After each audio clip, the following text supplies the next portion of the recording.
Assalamualaikum warahmatullahi wabarakatuh. Salam sejahtera untuk kita semua.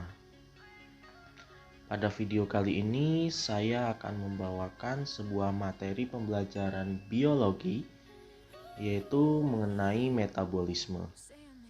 Materi ini disusun oleh kelompok 220 KKN ITERA 2021 yang bermitra dengan SMA Negeri 1 Pasir Sakti. Teman-teman mungkin sering mendengar kata metabolisme.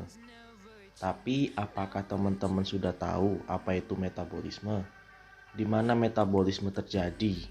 Nah, pada video kali ini kita akan membahas tentang metabolisme dan apa saja yang terdapat pada metabolisme tersebut.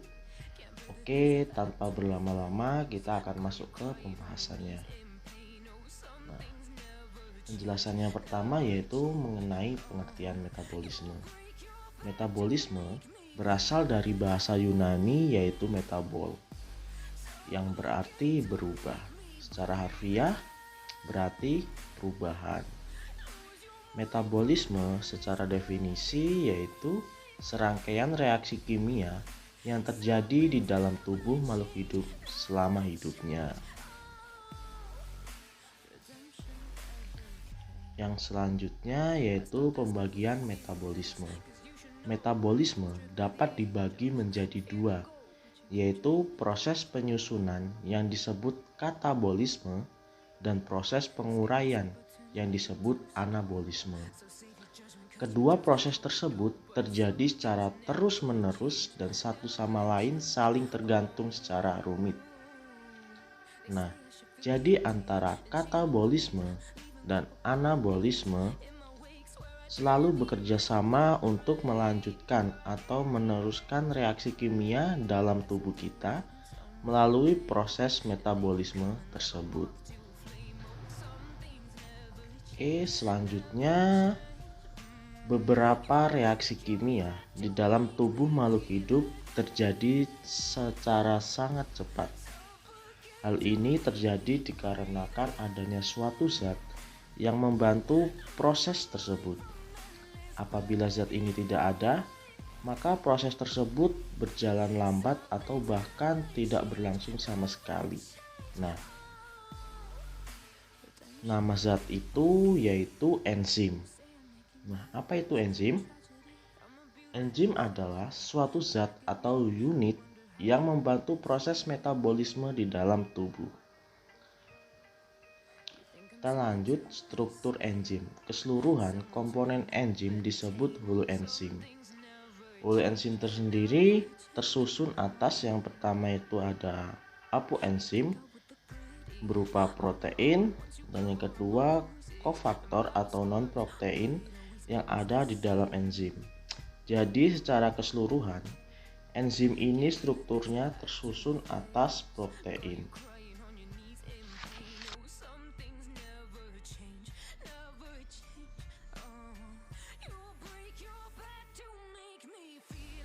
Tersusun atas yang pertama yaitu ada koenzim yang berasal dari bahan organik semisal vitamin B, NAD, FAD. Nah, yang kedua yaitu prostetik yang berasal dari bahan non-organik semisal Fe itu besi, Mg itu magnesium, K itu kalium, dan Cu yaitu tembaga. Jadi bedanya koenzim dan gugus prostetik adalah bahan asal atau bahan dasar pembentuk kofaktor tersebut. Enzim memiliki dua bagian, yaitu sisi aktif yang berfungsi sebagai tempat menempelnya substrat pada saat terjadi reaksi, dan ada sisi alosterik. Nah, kita ada satu gambar di sini di mana kita anggap ini adalah enzimnya. Nah, sebagai sisi aktif adalah yang ditunjuk oleh anak panah ini. Nah, ini adalah bagian sisi aktifnya. Sedangkan untuk sisi alosteriknya adalah di dinding pada bagian enzim. Jadi ini adalah struktur alosteriknya. kemudian kita akan membahas mengenai sifat-sifat enzim. Yang pertama, enzim adalah suatu protein. Yang kedua, termolabil atau tidak tahan panas atau suhu tinggi. Nah, suhu optimum dari enzim sendiri yaitu 30 sampai 40 derajat Celcius. Di bawah 30 derajat Celcius, kita misalkan saja 0 derajat Celcius, enzim ini menjadi tidak aktif. Tetapi walaupun enzim ini tidak aktif, dia tetap tidak rusak atau dia tidak rusak. Jadi, enzim ini tidak rusak apabila di bawah suhu 30 derajat Celcius. Sementara, jika enzim berada di atas suhu 40 derajat Celcius, kita misalkan ambil contoh 60 derajat Celcius, maka enzim itu akan rusak. Jadi ketika enzim rusak, maka metabolisme juga akan terganggu. Yang ketiga yaitu biokatalisator. Dapat mempercepat jalannya reaksi kimia dengan jalan menurunkan aktivasi. Nah, ketika enzim bekerja, ada energi aktivasi yang harus diturunkan di situ. Nah, enzim itu berfungsi sebagai biokatalisator dengan cara mempercepat jalannya reaksi. Untuk yang selanjutnya, bekerja secara spesifik. Artinya, enzim hanya bekerja pada substrat tertentu saja. One enzyme, one substrat. Satu enzim, satu substrat. Nggak mungkin ada satu enzim yang ada beberapa substrat yang menempel di situ. Yang selanjutnya yaitu bekerja bolak-balik atau reversible. Artinya, enzim dapat mempercepat proses reaksi sehingga mencapai kesetimbangan.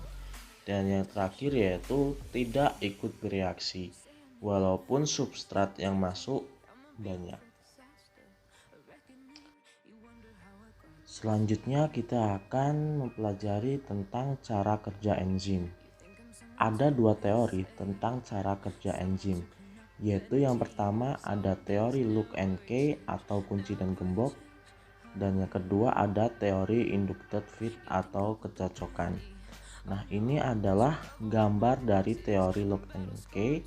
Saya coba jelaskan bahwa pada teori kunci gembok atau teori lock and key, enzim di sini berperan sebagai gembok. Nah, sementara substratnya berperan sebagai kunci.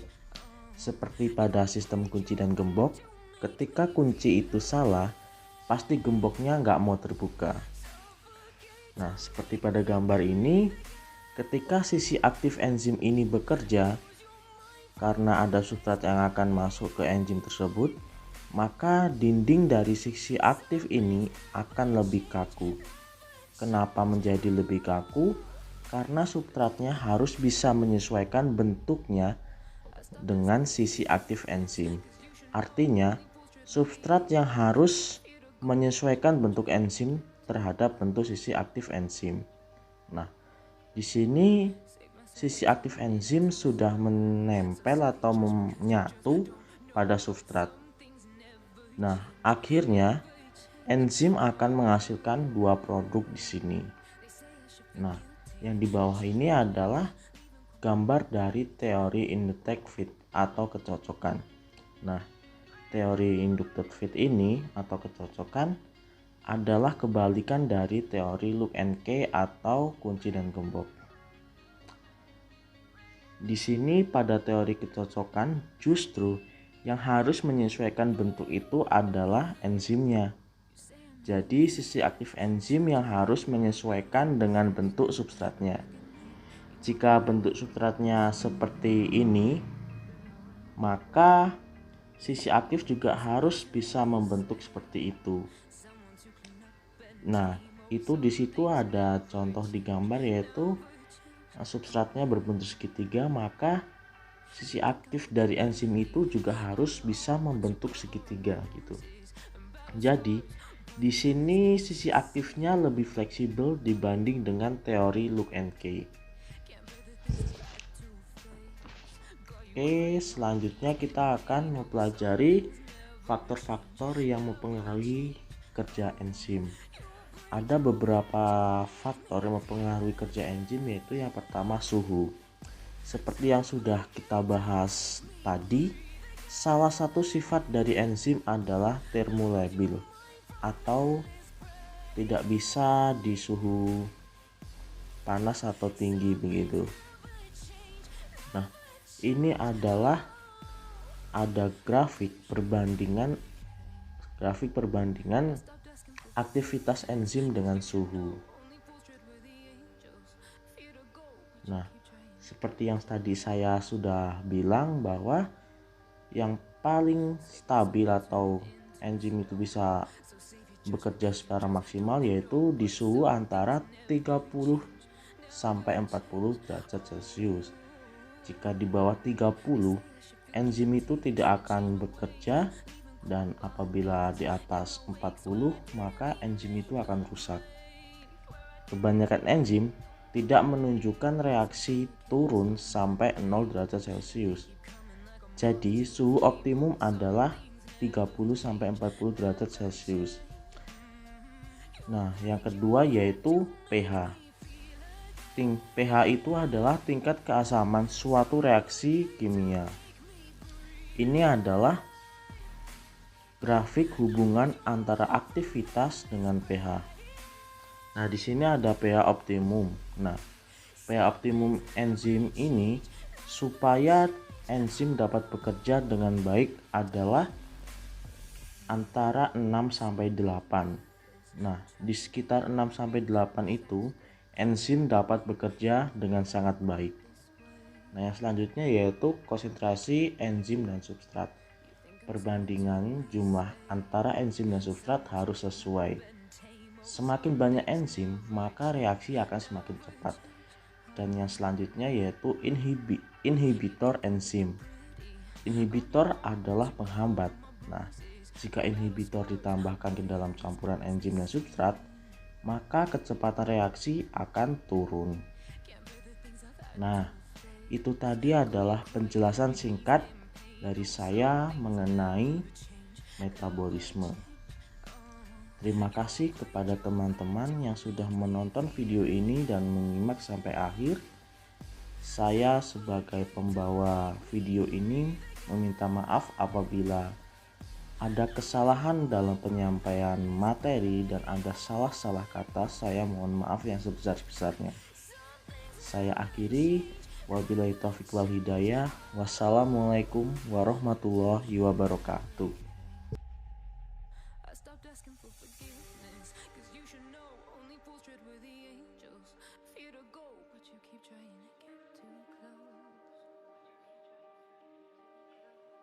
Save myself by turning into stone. So save your judgment, cause you just don't